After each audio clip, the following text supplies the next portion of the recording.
Parfois, il y a des gens qui me demandent si je suis complotiste. Et quand on me pose cette question, je suis en mode...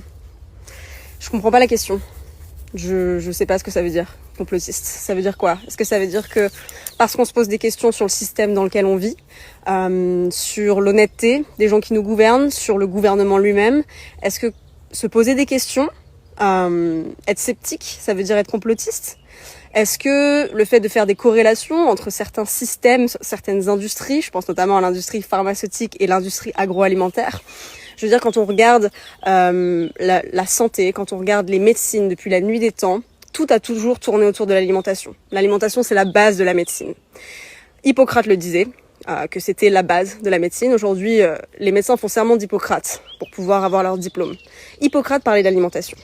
Aujourd'hui, on regarde comment est fait l'alimentation, on regarde les supermarchés et on réalise qu'en fait, il n'y a que du poison qui est là.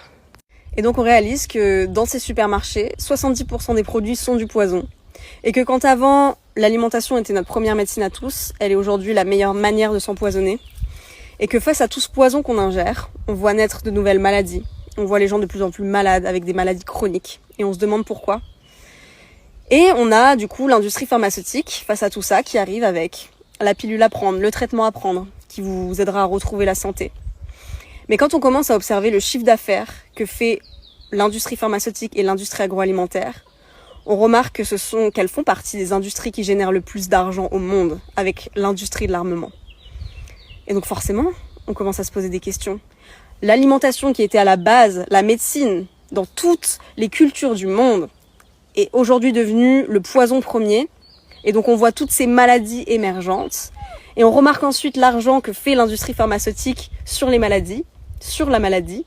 Forcément, on se pose des questions. Et donc forcément, on finit par se poser des questions. Et d'ailleurs, je me demande personnellement comment on peut ne pas se poser de questions face à tout ça. Parce que les évidences, elles sont là. Et il y a tellement de gens qui sont en train de se réveiller, de réaliser.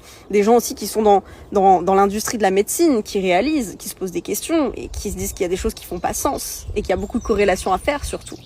Et pour continuer sur la médecine, je blâme pas du tout les médecins parce qu'ils sont eux-mêmes pris au piège dans un système. Et ils nourrissent ce système-là sans même le savoir. Mais c'est important de se poser des questions, d'être sceptique, de remettre les choses en question de manière générale sur sa propre vie personnelle, sur le système dans lequel on vit. Parce que c'est aussi comme ça qu'on peut faire avancer les choses, avancer la société, avancer l'humanité. Si on se pose jamais de questions et on en ok, on est dans ce système-là, tout va bien. Tout va bien, vraiment. On regarde l'état, personnellement, quand je regarde l'état du monde, j'ai pas l'impression que tout va bien.